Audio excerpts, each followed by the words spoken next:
Thanks for your service, my sister texted, attached to a photo of her new restaurant sign, paid for with the Lakehouse my grandmother left me. I was sitting on a cot 6,000 miles from home when that message came through. My grandmother, her name was Margaret, but everyone called her Maggie May, had been dead 4 months. The lake house she left me in her will, the one on Lake Meredith where I learned to swim, where I cried the night before I shipped out, was gone. Sold. My parents forged my signature on the paperwork while I was deployed overseas. Every dollar of that $450,000 sale went straight into my sister's brand new restaurant. I stared at my phone in the dark. The blue glow lit up the ceiling of a temporary barracks I shared with 3 other officers. My sister's face smiled back at me from the photo. Behind her, a wooden sign read, Maggie May's Table. She named it after our grandmother. She used the money our grandmother left me.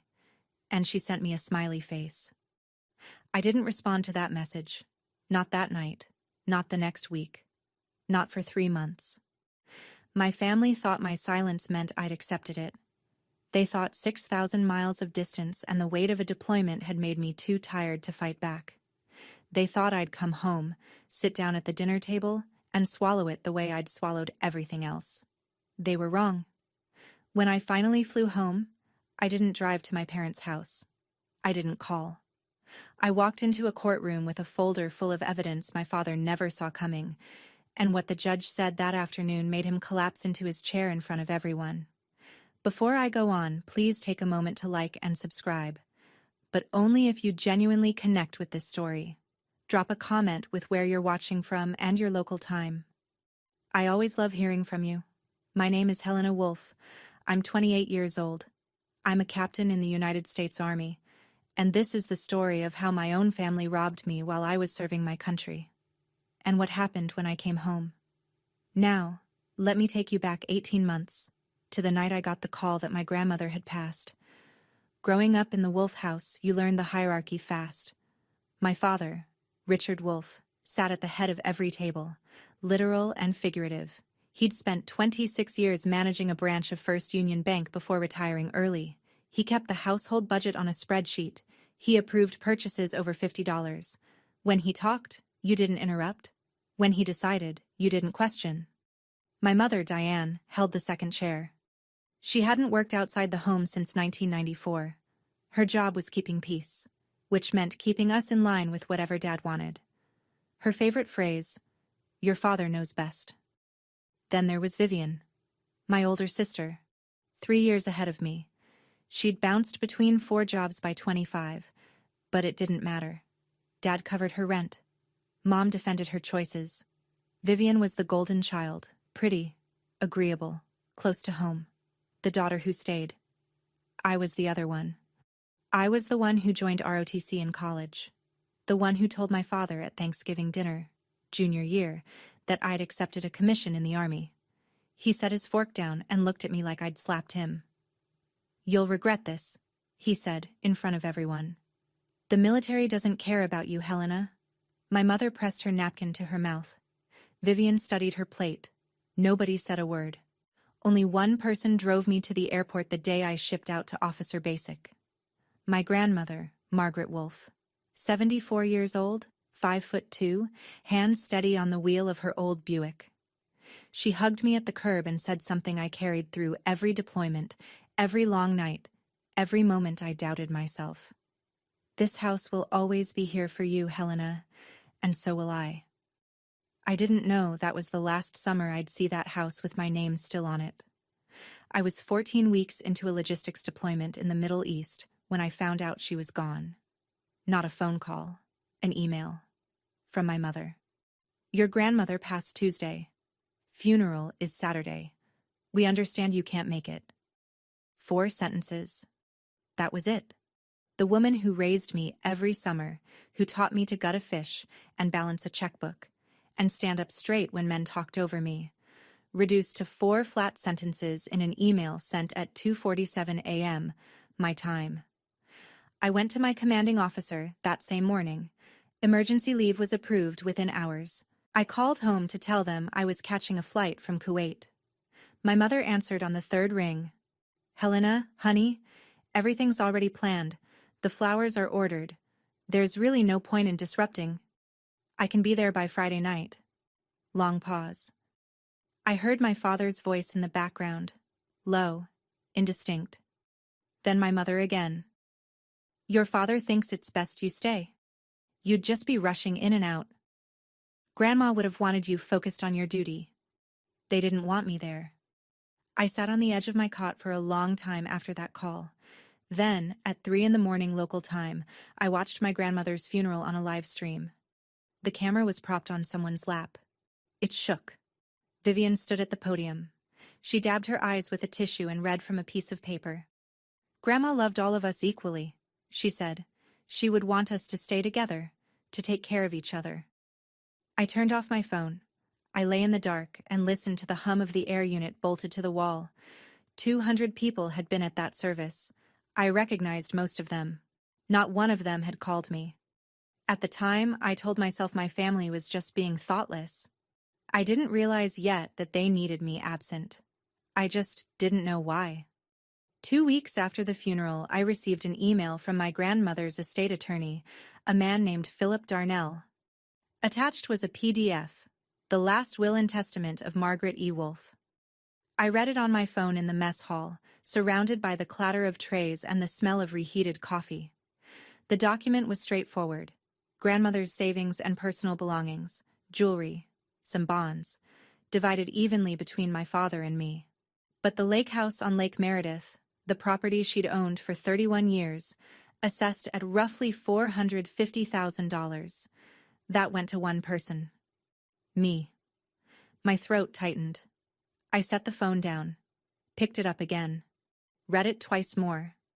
Then I stepped outside into the heat and called home. My father answered. Dad, I just got the will from Mr. Darnell. I can't believe Grandma left me the Lakehouse. Silence. Not the kind that means someone is thinking, the kind that means someone is deciding what to say. We need to talk about that, Helena. His voice was flat, controlled. That house has been in this family for 30 years. Your grandmother wasn't thinking clearly at the end. She seemed clear to me every time we talked. You weren't here. You don't know how she was. I gripped the phone tighter. It's what she wanted, Dad. We'll discuss it when you're home. And he hung up. I stood in the sun for a while. I tried to call Mr. Darnell, but he assured me the probate process was proceeding normally. Nothing to worry about. Everything being handled. I should have worried more. I should have pushed harder. But I was running logistics for a forward operating base, sleeping 4 hours a night, and I made the mistake that people who trust their families always make. I assumed they wouldn't actually do it. 3 months passed. The deployment settled into its hardest stretch. Long days, short nights, the kind of operational tempo that leaves no room for anything except the work in front of you. 14-hour shifts, supply chain disruptions, convoy schedules that changed every 48 hours. I emailed my father twice about the probate. No response. I called my mother on a Saturday. She picked up and spoke quickly, the way people do when they don't want to stay on the line. Everything's being handled, honey. Don't worry about it. Have you heard from Mr. Darnell? Your father's dealing with all of that. Can I talk to Dad? He's at the hardware store. I'll have him call you. He never called. I tried Vivian once. Straight to voicemail. At night, when the base went quiet, I'd lie on my cot and stare at the ceiling. Something was wrong. I could feel it the way you feel a shift in weather before the clouds come, pressure in the air, a weight you can't name. One night I dreamed I was standing on the dock at Lake Meredith. The water was still. My grandmother stood at the end of the pier, her back to me. She raised her hand, waving me forward. I walked toward her, but the dock kept stretching longer. I never reached her. I woke at 2 a.m., heart pounding. The next day, during a break between shipments, I called Mrs. Calloway, Maggie Calloway, my grandmother's neighbor and closest friend. She'd lived 2 doors down from the Lakehouse for 20 years. Funny you called, dear, she said. I saw a for sale sign near the lake last month. Couldn't tell which property from the road. I stopped breathing. Might be the Hendersons finally listing, she added, but I wasn't sure. I told her it was probably nothing. I thanked her. I hung up. But my stomach already knew what my mind refused to accept. It took me 40 minutes to find the county assessor's website. My hands were shaking so badly I mistyped the property address twice. I was sitting on the floor of the communications tent, laptop balanced on my knees, the overhead lights buzzing. It was past midnight. I'd waited until no one else was around. The page loaded. Property address: 1140 Lakeshore Drive, Lake Meredith. Owner of record, transferred. Sale date, March 14th. Seller, Helena Wolf, via power of attorney, represented by Richard H. Wolf. Sale price, $450,000. I read it 3 times. Helena Wolf. My name. My signature. On a document I'd never seen, for a sale I'd never authorized. On a date when I was standing in a warehouse outside Kuwait City counting pallets of engine parts. I sat on that floor for a long time. The screen blurred. I wiped my eyes with the back of my hand and read it again. Then I called my father. He answered on the second ring. Casual. Helena, good to hear from you. Did you sell the Lakehouse? 5 seconds of silence. I counted. It was the right thing to do, Helena. His voice didn't waver, not even a little. Your sister needed the capital. The restaurant is an investment for the whole family. You'll understand when you get home. You forged my name. I made a decision for this family. That's what fathers do. I hung up. I didn't cry. I didn't throw the laptop. I sat there on the floor of that tent with the buzzing lights above me, and something inside me changed shape. It didn't break. It hardened. That was the moment I stopped being his daughter. Not legally. Not yet. But in every way that mattered. The woman who would have begged, who would have argued, who would have called crying. She was gone. What replaced her was a plaintiff. 2 days later, my phone vibrated during a briefing. I glanced at the screen under the table. Vivian. A photo. A storefront with a wooden sign. Hand-painted script. Gold on dark green. Maggie May's table. Below the sign, Vivian stood in a chef's apron, arms wide, grinning. Behind her, through the glass door, I could see pendant lights and white tablecloths. Under the photo, 1 line. Thanks for your service. Grandma would have loved this.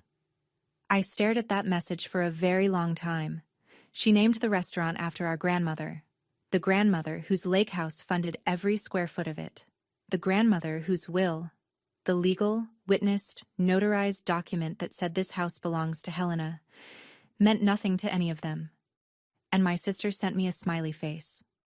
I left the briefing early, walked back to my quarters, sat on the edge of my cot, opened my laptop. I typed an email to Major Daniel Crow. He was a JAG officer stationed at the same base. Judge Advocate General's Corps, military lawyer. I'd met him during a pre-deployment brief 6 months earlier. He'd given a lecture on service member protections.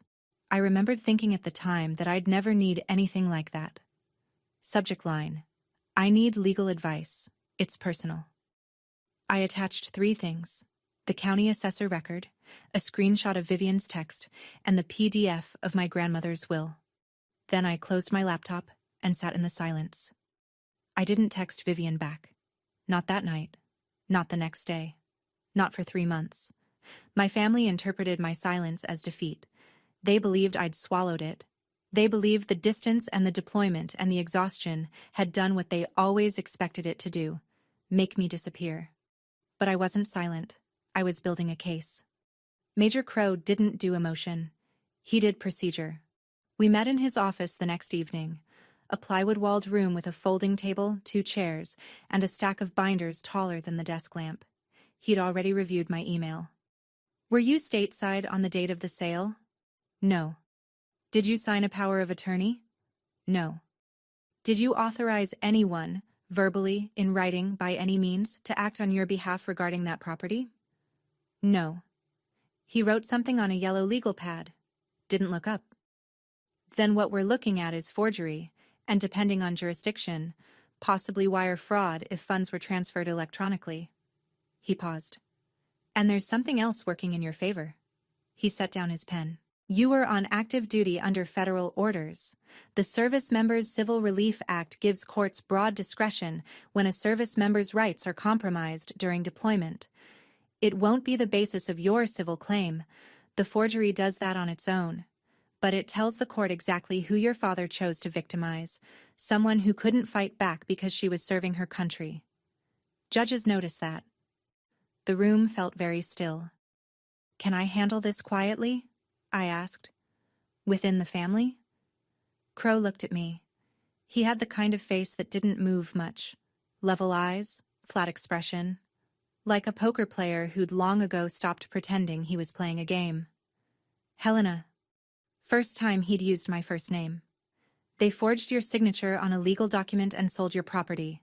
This isn't a family disagreement. This is a crime. First step is a police report, Crow said. You'll file that stateside. It creates a formal record. From there, you want a civilian attorney for the civil side, and the DA can decide on the criminal side. The two tracks run parallel. I sat with that for a moment. The air conditioner rattled in the wall. What do I need to do? Document everything. Every text, every email, every phone record. Don't contact your family again. Anything you say can complicate things. And when you're stateside, we'll connect you with a civilian attorney who specializes in real estate fraud. I nodded. That night, I started a folder on my laptop. I labeled it Meredith. Over the next 3 months, it grew thick. The silence drove them crazy. 3 weeks in, my mother started calling. I let every call ring through. The voicemails stacked up like geological layers, each one revealing more pressure, more desperation, more guilt. Week 1. Helena, honey, why aren't you picking up? I'm getting worried. Week 2. Your father is hurt that you're ignoring us. We're your parents. Week 3. Is this about the house? We did what was best for the family. You're being selfish. She texted too. Long threads that ping-ponged between worry and accusation. I can't sleep. Are you safe? Followed 12 hours later by, I didn't raise you to be this petty. Vivian added her own pressure. A photo of the restaurant interior, freshly decorated, candles lit on every table. Wish you could see this in person. Mom's been crying because of you. Because of me. My father sent exactly one message. It arrived at 6:14 a.m. My time, which meant he'd typed it late at night, possibly after a drink. No greeting, no sign-off. When you're ready to act like an adult, call me. I read every word they sent. I screenshot every message. I saved every voicemail. I forwarded everything to a dedicated email address that Major Crow helped me set up. Each item was logged with a date, time, and sender. At night, while the base slept, I sat on my cot with my laptop and built a timeline. The date my grandmother died. The date of the funeral. The date the power of attorney was notarized. The date the house was sold. The date the funds were transferred. The date of Vivian's text. Each date I cross-referenced with my deployment orders, which placed me firmly on the other side of the world. Every message they sent, every voicemail dripping with guilt and accusation, they were building my case for me, and they had no idea. Major Crow connected me with a civilian attorney named Rebecca Holt. She practiced out of Raleigh, specialized in real estate fraud, and had a reputation for being thorough in the way a surgeon is thorough, precise, unhurried, and unsentimental. Our first video call happened at 11 at night my time. Rebecca's office was bright behind her. She'd already pulled the public records. Walk me through the family dynamic, she said. No small talk. I gave her the short version. She listened without interrupting, then turned her screen to show me a document. This is the power of attorney your father filed with the county. It authorizes Richard H. Wolfe to sell the property at 1140 Lakeshore Drive on behalf of Helena Wolfe. She zoomed in on the bottom of the page. That's supposed to be your signature? I looked at it. The handwriting was close. My father had practiced, but the slant was wrong. The tail on the A in Helena curled the wrong direction. It's not mine. I know. She scrolled down. The notary who certified this is a man named Greg Parson. Licensed notary in your father's county. And this is the part that matters. He and your father worked together at First Union Bank for 9 years. The air left my chest.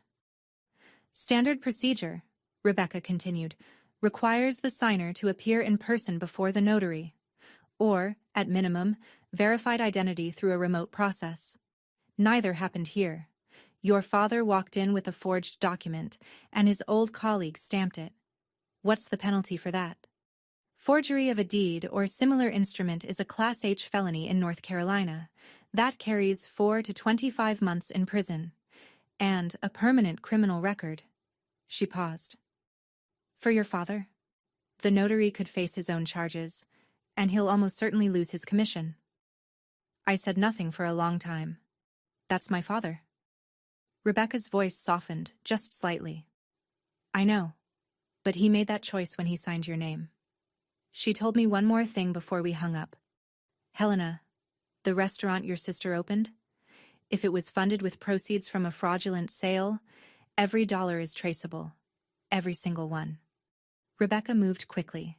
Within a week, she had the forged power of attorney sent to a forensic document examiner, a woman named Dr. Linda Pace, board certified, with 20 years of courtroom experience. I provided comparison samples, my real signature from military records, tax filings, my officer commission paperwork. All on file, all verifiable, none anywhere my father could have accessed. While Dr. Pace did her work, I made another call. Maggie Calloway picked up on the first ring, like she'd been waiting. I need to ask you something, I said, about my grandmother's state of mind when she made her will. Sharp as a tack, Maggie said immediately. Your grandmother balanced her own checkbook until 3 weeks before she passed. She drove herself to the attorney's office to sign that will. I know because I went with her. My chest tightened. You were there? Sat in the waiting room. She came out and said, "It's done. Helena gets the house." And then she told me something I never forgot. I held my breath. She said, "Richard will try to take it. That's why I'm putting it only in Helena's name, not the family." Helena. I pressed my hand over my mouth. My grandmother knew. She saw it coming. She knew her own son well enough to predict exactly what he would do, and she'd tried to protect me the only way she could. If you ever need me to say that in front of a judge, Maggie added, her voice steady, I will. I promised your grandmother I'd look out for you. And I don't break promises, sweetheart. I thanked her. I tried to keep my voice even. I mostly succeeded. After we hung up, I sat alone in my quarters for a long time. My grandmother had known. She'd known. And she'd built what walls she could around me. It wasn't enough to stop my father. But it was enough to prove, if it ever came to that she'd intended every word of that will. Meanwhile, my sister was building a monument to her own guilt and posting it online for everyone to see. Vivian launched an Instagram page for the restaurant. Professional photos, warm lighting, carefully styled plates. She wrote long captions about family and legacy. One post got over 200 likes. The caption read, "This restaurant is my grandmother's legacy. Our whole family came together to make this happen. Grandma always said food brings people together. This is for you, Grandma." Our whole family. I read that line sitting on my cot at 1 a.m., and something cold moved through me. I wasn't part of our whole family. I was deployed. I wasn't consulted. I wasn't asked. My name was forged on a legal document so my sister could hang Edison bulbs and buy a commercial oven. But Vivian didn't see it that way. To her, this was a feel-good story. Granddaughter honors grandmother's memory through food. Beautiful, shareable, likable. The comments poured in. So beautiful. Your grandma would be so proud. My mother had commented too. So proud of you, sweetheart. Nobody asked where the money came from. I screenshot the post. The caption, the comments, the date stamp, the engagement metrics. I sent it to Rebecca. Her reply came within the hour. This is public evidence that she's spending the fraudulent proceeds and constructing a false narrative. She's using the word family to imply collective consent. Keep documenting everything she posts. So I did. Every photo, every caption, every comment. I saved them all in the folder labeled Meredith. My sister was telling the world a beautiful story about our grandmother. She just didn't realize that every word of it was building a case she couldn't take back. The money wasn't the worst part. I found out the worst part on a Tuesday, during a routine email exchange with Maggie Calloway. She'd been sending me small memories, stories about my grandmother, recipes she'd found in Grandma's kitchen, photos from holidays I'd missed. They were a kindness I didn't know I needed. Then, buried in a long email about Grandma's garden, Maggie wrote something that knocked the air out of me. She tried to call you, for the last 2 years. Over and over. She'd phone your parents' house and ask them to pass along the message. She didn't have your military number. She told me once, "Helena never calls back. I think she's forgotten about me." It broke my heart. I read it twice.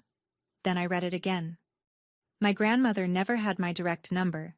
She was 77, not comfortable with email, and she'd always called through my parents' landline.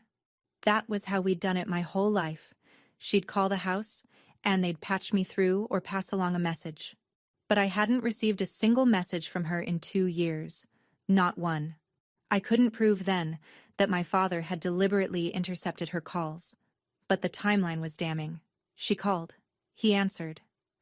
The messages never reached me, and when I asked about her, he told me she was slipping. Maybe there's an innocent explanation for that. I've looked for one. I haven't found it. But he had. He'd answered her calls and told her I was too busy. He'd hung up and told me she was slipping. He'd cut the line between us, cleanly, deliberately, and let my grandmother spend the last 2 years of her life believing her granddaughter had forgotten her. She died thinking I didn't care. I cried that night. Not for the house, not for the money, for the phone calls that never reached me, for the old woman sitting by her kitchen window, wondering why I'd stopped calling. He didn't just steal my property. He stole the last 2 years I could have had with my grandmother. And that is something no court on earth can give back. My deployment ended in August. I flew from Kuwait to Ramstein, then Ramstein to Fort Liberty. 22 hours of travel, 3 connections, and a headache that sat behind my eyes like a clenched fist. Somewhere over the Atlantic, I turned my personal phone back on. 11 missed calls, 6 voicemails, 23 texts, my mother's name, over and over. I opened the most recent text, sent 4 hours earlier. We're all coming to pick you up. Vivian's closing the restaurant for the day. Dad's cooking your favorite, pot roast and potatoes. It's time to put this behind us, honey. We love you. I could see it so clearly, the 3 of them waiting at arrivals. My mother with a handmade sign, Vivian with a bakery box, my father standing slightly apart, arms crossed, jaw set, ready to accept my surrender with a firm nod and a one-armed hug. They wanted to wrap me in a homecoming before I could think straight. Smother the anger with sentimentality. Put me at the dinner table, pass the potatoes, and say, "We're family," enough times until it felt true. I'd seen this play before. Every holiday, every argument, every time one of us stepped out of line. The Wolf family reset button. Sit down, eat, pretend it didn't happen. Not this time. I called my mother, kept my voice level. "Don't come to the airport. I need a few days to settle in." "Helena, please. Your father is trying. I'll call when I'm ready." I hung up. Then I dialed Rebecca Holt. "I land Thursday. When can we file?" Rebecca paused. "The complaint is drafted and ready. But Helena, there's something you should know first." Her voice shifted. "The notary, Greg Parson. He's agreed to cooperate." I closed my eyes. The plane hummed around me. What does that mean? It means he's scared. And scared people talk. That night, alone in my hotel room near the airport, I almost called my mother. My thumb hovered over her name for a long time. Some part of me, the part that still remembered birthday cakes and braided hair and being carried to bed, wanted to hear her say she was sorry. Wanted to hear her say it was a mistake. that they'd fix it, that I could come home and it would be like before. I put the phone down. Because before was a lie too. I just hadn't seen it yet.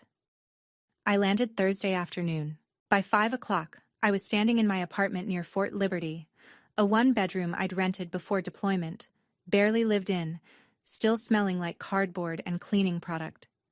I dropped my duffel by the door, locked the deadbolt, and stood in the silence for a moment. Then I heard voices. I turned the corner into the living room and stopped. My father sat on my couch, legs crossed, one arm stretched along the back. My mother stood in the kitchen, unpacking grocery bags. Vivian leaned against the counter, scrolling her phone. They all looked up at the same time. "Welcome home, soldier." My father smiled. It didn't reach his eyes. Vivian held up a white box. "I brought something from the restaurant. You have to try it."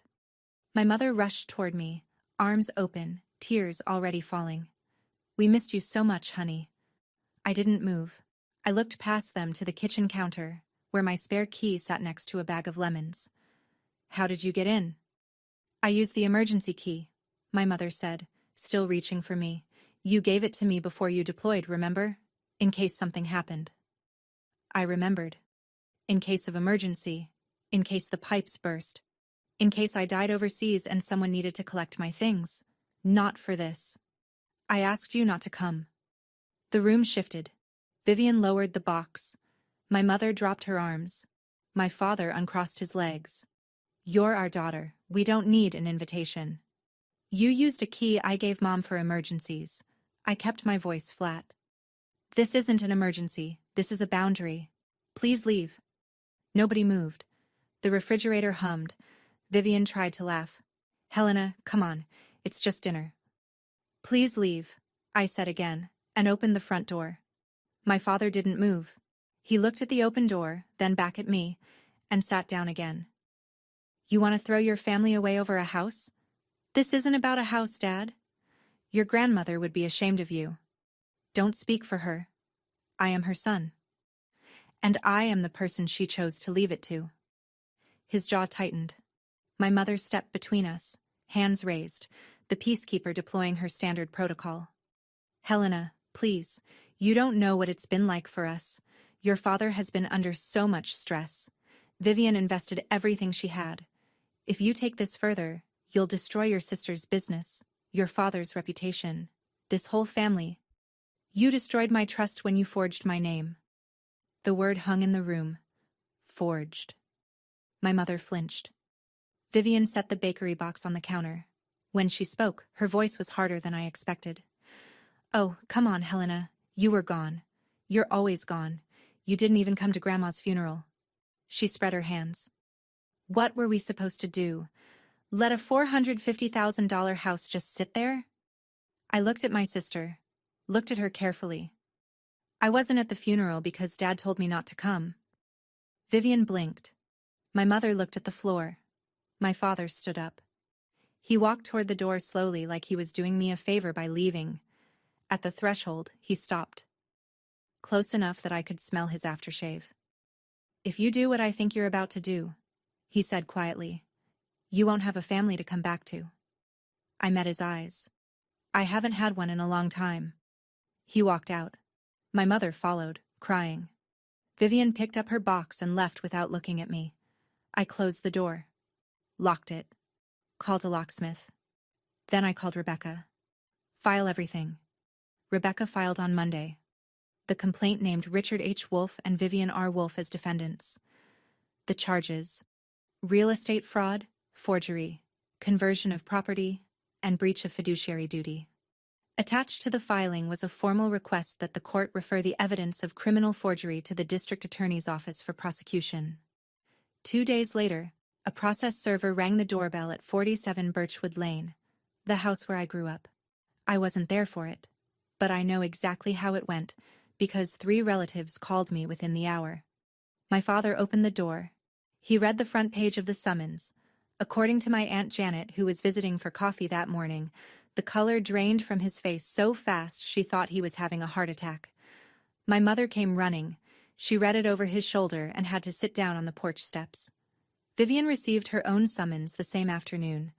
She was named as a co-defendant, a knowing beneficiary of fraudulently obtained funds. My father called me 7 times that evening. I watched each call light up my screen and let it ring. Vivian called once. Her voice on the voicemail was shaking. "Are you serious? You're suing me? Your own sister? Over a house?" Over a house. That was still how she framed it. Over a house. By the end of the week, the family narrative machine was running at full speed. My father called every relative he could reach. "Helena is suing her own parents. Can you believe it? After everything we've done for her." My mother posted a vague status on Facebook. "When your own child turns on you, all you can do is pray." Some relatives called me. Most were confused. A few were angry. I gave each one the same answer. "You're welcome to attend the hearing. The truth will be there." That same week, Rebecca filed a separate criminal complaint with the district attorney's office. Forgery, fraud, the civil case, and the criminal track would run in parallel. The hearing was scheduled for a Tuesday in October. Courtroom 3B, County Courthouse, a small brick building with a flagpole out front and a parking lot that smelled like hot asphalt. I arrived 20 minutes early. I wore my Class A dress uniform. Olive jacket, brass buttons, captain's bars on the shoulders, unit crest on the left pocket. Rebecca had been the one to suggest it. "You're an active duty officer whose rights under federal law were violated. The uniform tells the court exactly who was harmed." Rebecca met me in the hallway. She carried a leather binder 3 inches thick. Behind her, Major Crow sat on a bench. He'd requested leave to attend as a character witness. He nodded once when he saw me. Said nothing. Didn't need to. In the 3rd row, near the window, Maggie Calloway sat with her hands folded in her lap. Her white hair was pinned back. She wore a blue cardigan my grandmother had given her. Beside her, on the bench, she'd placed a small photo album. At 9:47 a.m., the door opened again. My father walked in first. Dark suit, red tie, back straight. But his eyes were bloodshot, and his jaw was clenched so tight I could see the muscle jumping. My mother followed. Black dress, tissue in hand. She scanned the room and found me immediately. Our eyes met. Hers were swollen. Vivian came last. Black dress, dark circles under her eyes. She didn't look at me. Their attorney, a man named Gerald Pratt, competent enough for small-town real estate closings, but clearly out of his depth in a fraud case with forensic evidence and federal overtones, directed them to the far table. I later learned my father had called 3 other firms first. 2 declined after reviewing the case. The 3rd quoted a retainer he couldn't afford. My father looked at me across the aisle, looked at the uniform. Something moved in his expression. Surprise? Maybe. Or recognition. The daughter he'd dismissed had come back dressed in exactly the thing he'd told her she'd regret. I held his gaze for 2 seconds. Then I turned to face the bench. The judge entered. We all rose. Judge Patricia Whitmore was in her late 50s, with reading glasses on a chain and a voice that carried without effort. She reviewed the filings, then turned to Rebecca. "Counsel for the plaintiff, proceed." Rebecca stood. She didn't rush. "Your Honor, the plaintiff, Captain Helena Wolfe, is the sole named beneficiary of real property located at 1140 Lakeshore Drive, Lake Meredith, per the last will and testament of Margaret E. Wolfe, deceased." She opened her binder. "We will demonstrate that the defendant Richard Wolfe fabricated a power of attorney bearing the plaintiff's forged signature, had it fraudulently notarized, and used it to sell the property for $450,000, while the plaintiff was deployed overseas on active military orders." She laid out the evidence with the precision of a surgeon arranging instruments.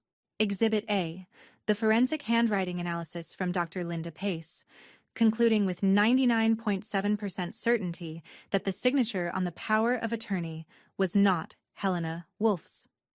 Exhibit B, my military deployment orders, not cited under SCRA, but as direct evidence that I was physically incapable of signing any document in the state of North Carolina on March 14th. Exhibit C, The property transfer records showing the $450,000 deposited directly into an account registered to Vivian R. Wolf. Exhibit D, text messages from both defendants, demonstrating knowledge and intent. Rebecca highlighted Vivian's text to me, the photo of the restaurant sign with, "Thanks for your service." She showed the Instagram posts where Vivian wrote, "Our whole family came together." Then she pulled up bank records showing the $450,000 deposited directly into Vivian's personal account. Not a family account, not a trust. Vivian's name, Vivian's account. Ms. Wolf didn't just benefit from the fraud, Rebecca told the court. She received the proceeds, she knew the source, and she publicly celebrated it. The defense attorney adjusted his glasses, stood slowly. "Your Honor, my client believed he was acting in the best interest of the family estate. There was a verbal understanding." "Was there written authorization from the property owner?" Judge Whitmore asked. "No, Your Honor." "Then there was no authorization. Continue." The defense attorney called my father to the stand. Richard straightened his tie and walked to the witness box. "My mother wasn't thinking clearly when she wrote that will," he said. "The house was always meant to stay in the family." Judge Whitmore looked at him over her glasses. "Mr. Wolf, was your mother declared mentally incompetent by any medical professional?" "No." "Did you contest the will during the probate process?" "No." "Then the will stands as written." My father sat down. His shoulders dropped 2 inches. Judge Whitmore reviewed her notes. "Plaintiff's counsel, do you have additional witnesses?" "One more, Your Honor. Mrs. Margaret Calloway." Maggie stood slowly. She smoothed her cardigan, my grandmother's cardigan, and walked to the witness stand with the careful steps of a woman who knew exactly where she was going and why. Rebecca asked the first question. "Mrs. Calloway, how long did you know the decedent, Margaret Wolf?" 42 years. She was my neighbor and my dearest friend." "In your observation, was Mrs. Wolf mentally competent when she drafted her will?" Maggie's chin lifted. "Margaret Wolf was the sharpest woman I ever knew. She balanced her own checkbook until 3 weeks before she died. I drove with her to the attorney's office the day she signed that will. She walked in alone. She walked out and told me, 'It's done. Helena gets the house.'" Rebecca paused. "Did she say anything else?" Maggie looked directly at my father. Her voice didn't waver. "She said, 'Richard will try to take it. That's why I'm putting it in Helena's name.' Not the family. Helena." The courtroom went still. I saw my Aunt Janet press her hand to her mouth. My father stared straight ahead, unblinking. "There's one more thing," Maggie continued. She hadn't been asked, but no one stopped her. "Margaret tried to call Helena for 2 years before she passed. She'd phone Richard's house and beg him to pass along a message. He never did." Her voice cracked. "She told me once, 'I think Helena has forgotten about me.' She died believing that. And it wasn't true." Something small and terrible happened in the room. The air changed. The relatives who'd come to support my father shifted in their seats. One of them, a cousin I hadn't seen in years, looked at Richard like she was seeing him for the first time. My mother covered her face. Vivian stared at the table. My father didn't move at all. "Mrs. Wolf was not confused," Maggie said softly. "She was afraid. Not of dying, of what her son would do after she was gone." Judge Whitmore nodded once. "Thank you, Mrs. Calloway." Judge Whitmore took 15 minutes to review her notes. No one in the courtroom spoke. My mother's quiet crying was the only sound, rhythmic and thin, like a clock running down. The judge removed her glasses, set them on the bench, looked at my father. "The court finds clear and convincing evidence that Richard H. Wolf fabricated a power of attorney bearing the forged signature of Helena Wolf, had it fraudulently notarized by a licensed notary with whom he had a prior professional relationship, and used that document to sell real property belonging to the plaintiff, while the plaintiff was deployed overseas in active military service." She paused. "Let the words settle. This court is deeply troubled that the defendant chose to exploit a window of time when the plaintiff, an active duty service member deployed overseas, was physically unable to monitor or protect her own property. While the core of this case is forgery and fraud under state law, the court notes that targeting someone who is serving this country adds a particularly troubling dimension to the defendant's conduct. She turned to the documents in front of her. The court orders the following. First, the court finds the power of attorney fraudulent and the resulting property sale to be the product of forgery. Given that the property has since been conveyed to a bona fide purchaser with no knowledge of the fraud, the court will not unwind that transaction. Instead, the defendants shall bear full financial responsibility. As the property has been transferred to a bona fide purchaser who acted in good faith, the defendants shall pay full restitution of $450,000 to the plaintiff.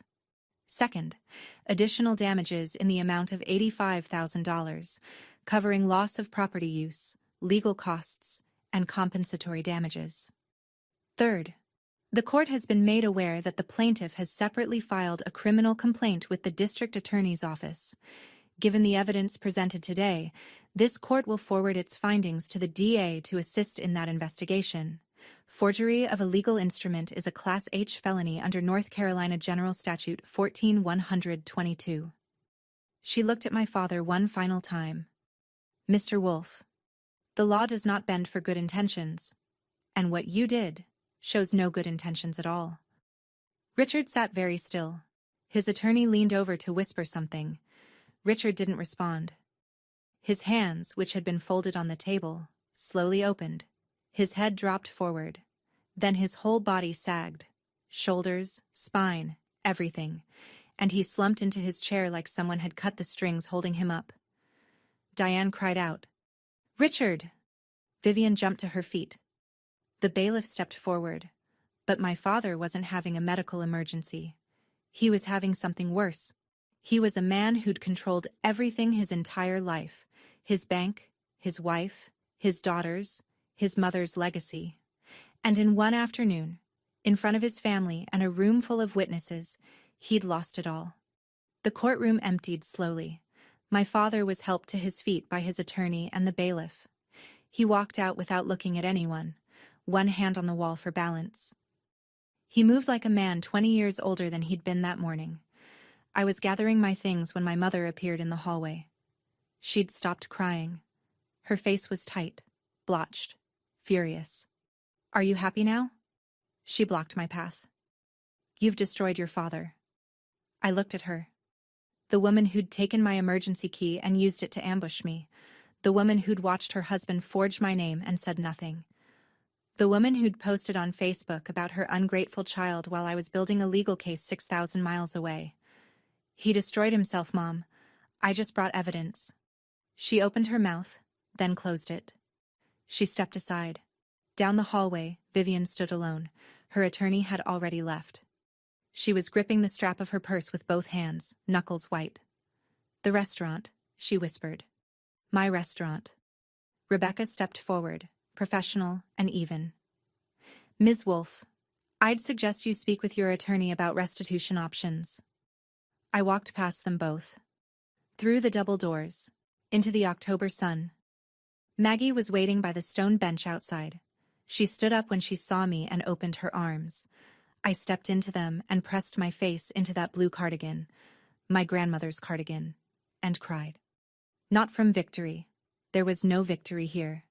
Just a woman getting back what should never have been taken, at a cost no one should have to pay.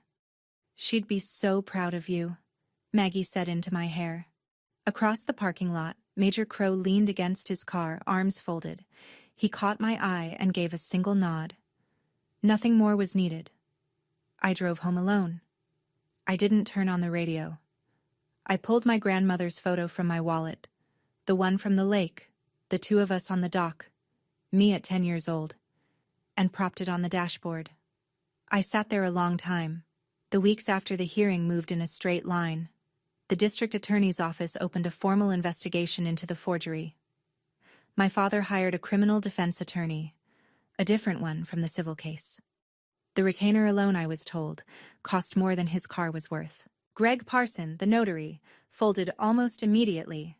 His cooperation statement was plain. Richard Wolf came to my office and told me this was a family arrangement. He said his daughter had given verbal consent. When asked if he'd verified my identity, confirmed my presence, or followed any of the legally required procedures for notarizing a power of attorney, Parson admitted he hadn't. He'd stamped it on the strength of a 20-year acquaintance and the assumption that a former bank manager wouldn't lie. His notary license was suspended pending a full review by the Secretary of State's office. The new owners of the Lakehouse, a couple named the Brennans, retirees from Charlotte, were contacted by Rebecca's office. They'd purchased in good faith, through a licensed agent, with no knowledge of the fraud. The court protected their ownership. My restitution would come from my father and my sister, not from the people who'd innocently bought the home. As for the money, the $535,000 in total, restitution plus damages, the court gave my father and Vivian 90 days to begin structured payments.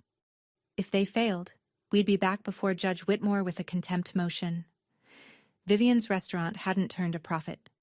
It had been open 4 months and was hemorrhaging money. The equipment was leased. The lease on the building was 12 months, non-transferable. Every dollar she'd poured into Maggie May's table was a dollar stolen from me and built on a document that never should have existed. Rebecca called me on a Friday afternoon. "The system is moving, Helena. Let it do its work." I hung up and sat on my porch. The sun was going down. Somewhere, my father was reading criminal statutes with a lawyer he couldn't afford. I didn't feel better. I just felt right. Small towns have long memories and short fuses. Within 2 weeks of the hearing, everyone in my parents' circle knew. Not because I told them. I didn't post anything, didn't make a single call. The courtroom had done the work. A reporter from the county paper had published a short item in the court proceedings column, a civil fraud case involving a forged power of attorney and the sale of a deceased woman's property. No names, criminal charges hadn't been filed yet, but in a town of 11,000, everyone knew who lived on Lakeshore Drive. The phone calls came to me in a slow, steady wave. First, my Aunt Janet. She was crying. "I knew something was wrong at Thanksgiving when your father got so defensive about the house. I should have said something. I'm sorry, Helena." "It's okay, Aunt Janet. You didn't know." "I should have asked." Then cousins, old family friends, people who'd been at my grandmother's funeral. Some just left voicemails, short, awkward, kind. "Heard what happened. Thinking of you." A few admitted they'd called me ungrateful before the hearing and were ashamed. I responded to each one the same way. "Thank you. I appreciate you reaching out. But I need time." Not everyone was kind. 2 of Vivian's friends sent messages I didn't finish reading, accusations of jealousy, cruelty, ingratitude. I read the first lines, then deleted them. They didn't know me. They knew Vivian's version. One text stood out from the rest. An old neighbor of my parents, a man named Frank, who'd known my grandmother since the 1980s. He wrote, "Your grandmother was a good woman who raised a good granddaughter. I'm sorry it came to this." I saved that one. I read it on nights when I wasn't sure if what I'd done was worth the wreckage. It always was. Money reveals what character hides. Vivian couldn't pay. Maggie May's table had never turned a profit. It was a dream funded by stolen money and decorated with someone else's legacy. Within 6 weeks of the ruling, Vivian listed the restaurant's equipment for sale. The commercial lease couldn't be transferred. She negotiated an early termination with the landlord that cost her another $8,000 she didn't have. The sign came down on a Thursday. I know because Maggie Calloway drove past and told me. "That green sign with your grandmother's name on it," she said. "It's gone." Good. My father's situation was worse. The criminal defense attorney's fees were climbing. His retirement savings, the ones he'd guarded so meticulously all those years on his spreadsheets, were bleeding out.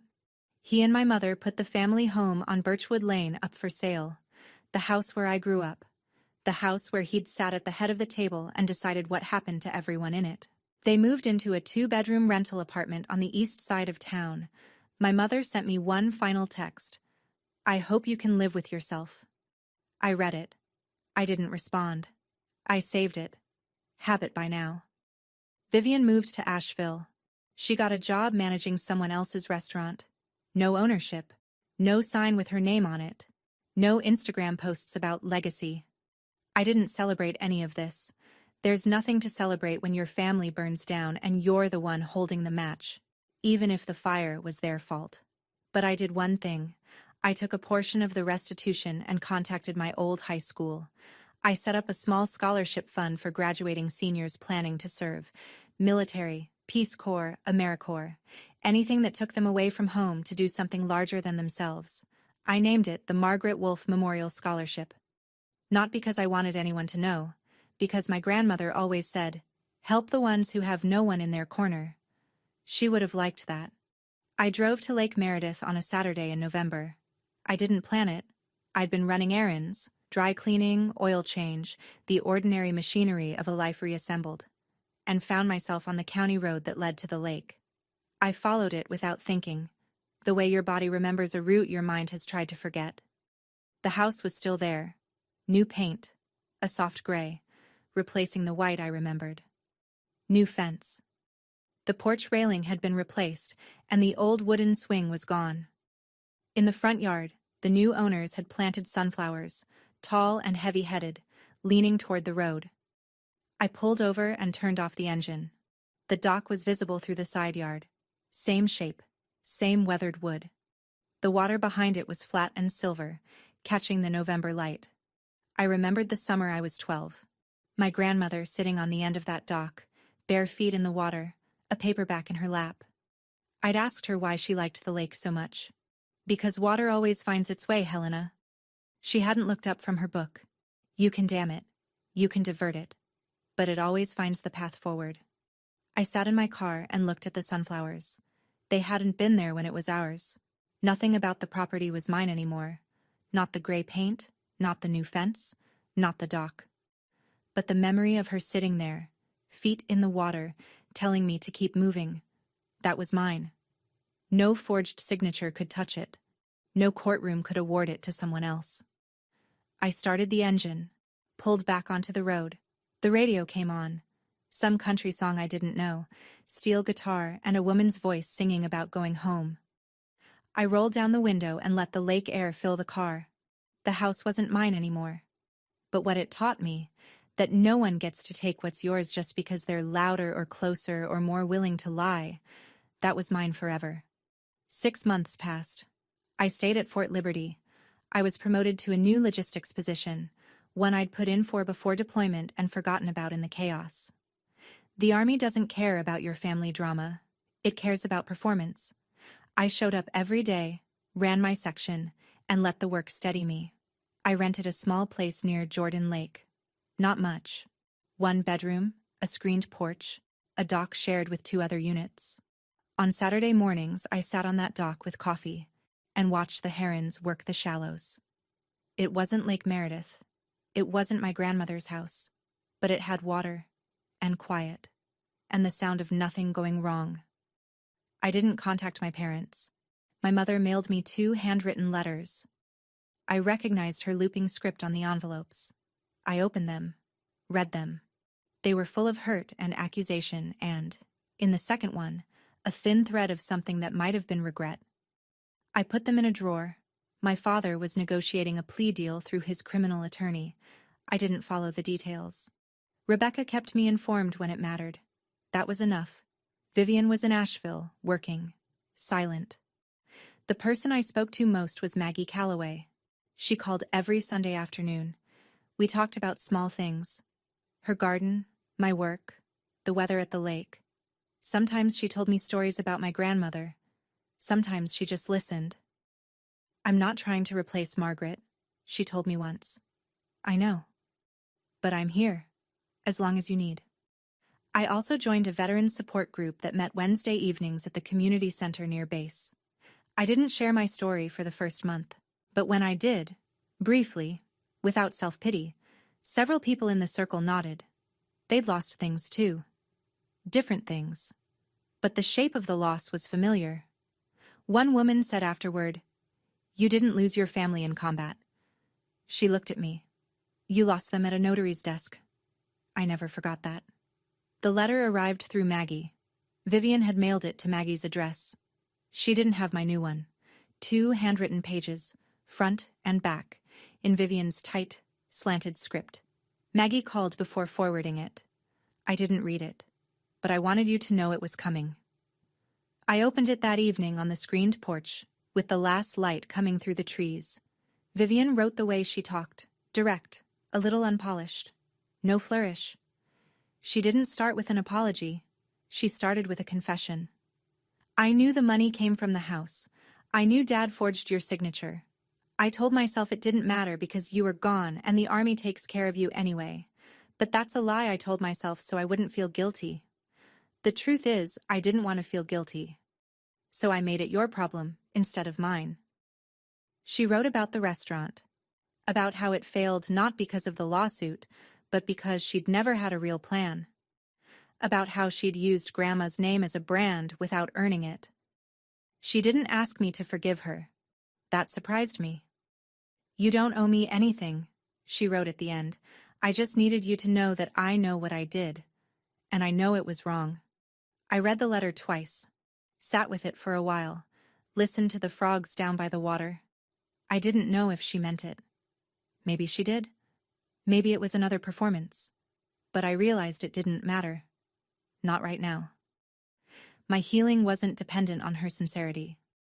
My peace wasn't a door she could open or close.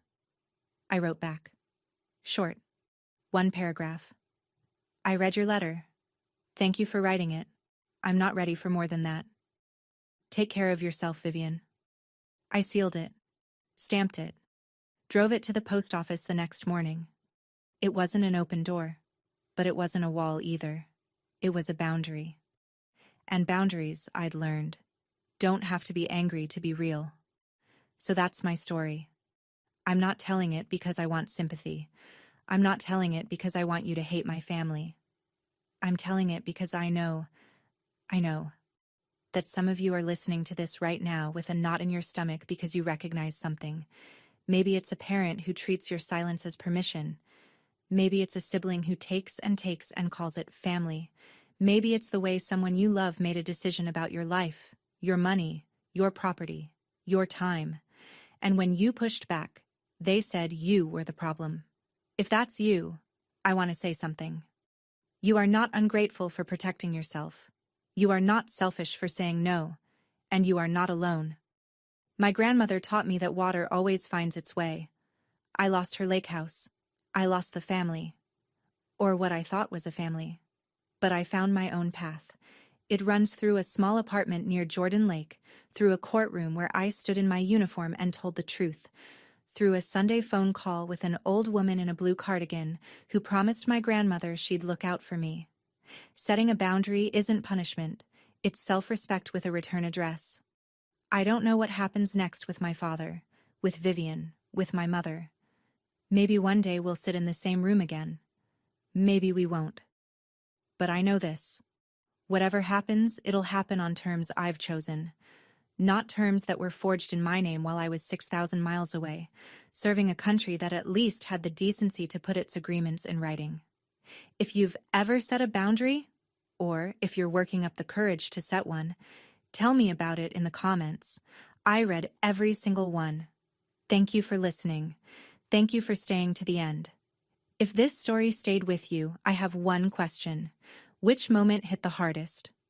The judge's ruling, or Helena standing at the lake one last time? Drop your answer below. And if you want more stories about people who chose courage over comfort, family drama that ends with justice, and boundaries that changed everything, check the description for more. I'll see you in the next one. Thank you for being here.